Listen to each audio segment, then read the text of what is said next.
सात संगत जी, प्यार से कहिए धन निरंकार जी। सात संगत जी, आओ सदगुरु के चरणों में लगे रहे, अपने जीवन का कल्याण करें। सात संगत जी एक सुंदर साखी है, अच्छा लगे तो लाइक सब्सक्राइब कर लो।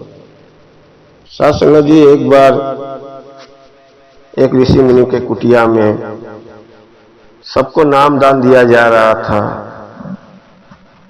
और जब नाम दान दिया जाता है तो सबके सामने नहीं दिया जाता है, एक बंद कमरे के अंदर जो नाम दान नहीं लिया जाता है उसको दिया जाता है कि बाहर सबको नहीं मालूम पड़े।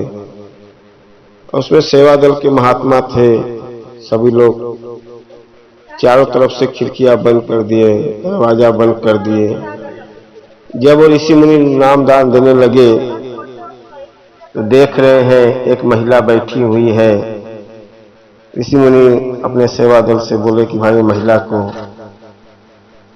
बाहर निकाल दो, उसको नाम दान नहीं दिया जाएगा। ऋषि मुनि ज्ञानी थे, समझ गए कि भाई उसको जब बाहर निकालने लगे सब लोग नहीं, रोने लगी, नहीं निकल रही है। सभी सेवा दल ऋषि मुनि के पास पहुंचे और लगे बोलने कि गुरुजी ये तो बाहर नहीं निकल रही है। गुरुजी पास में आ गए ऋषि मुनि जी और बोलने लगे कि देखो आप बाहर निकल जाओ, आपका पाप बहुत ज्यादा है।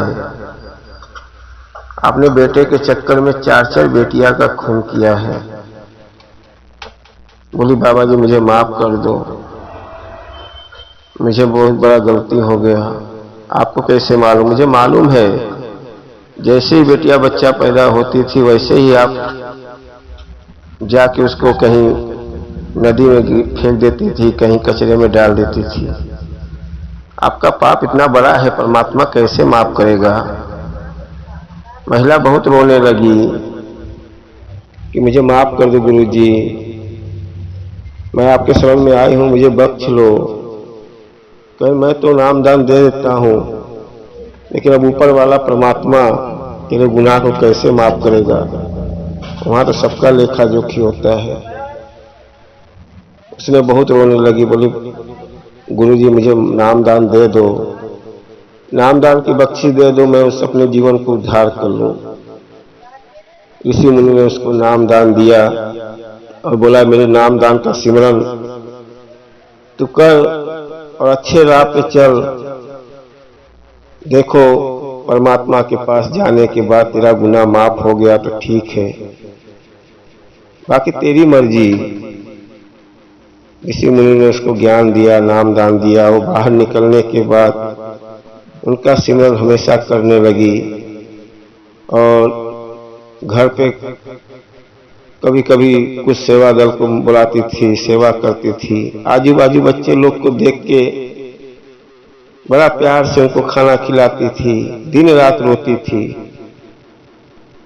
लेकिन ऋषि मुनि का नाम दान लेने से उसके गुनाहों को माफ हो गया, क्योंकि गुरु सबका कल्याण करने के लिए आता है।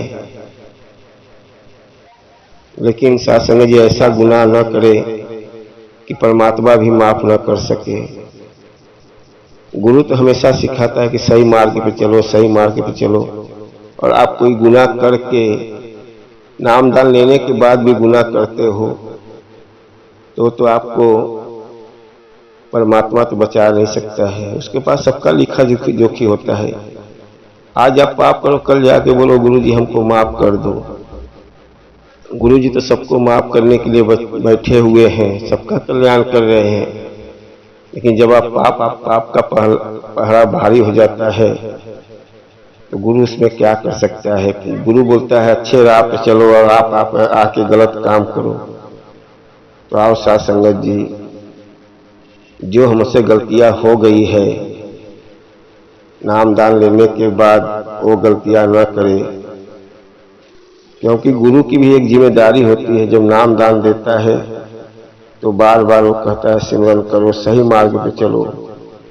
गुरु को भी कष्ट होता है कि जब मैं नाम दान दिया हूं तो हमारे राह पे चले, अपने जीवन का कल्याण करे। आओ सात संगत जी, तन मन धन से सदगुरु के चरणों में सौंप दो और अच्छे मार्ग पे चलो। आपके जीवन का कल्याण होगा। और साथ संगत जी, दास से कोई गलती क्षमा करना और प्यार से कहिए धन निरंकार की।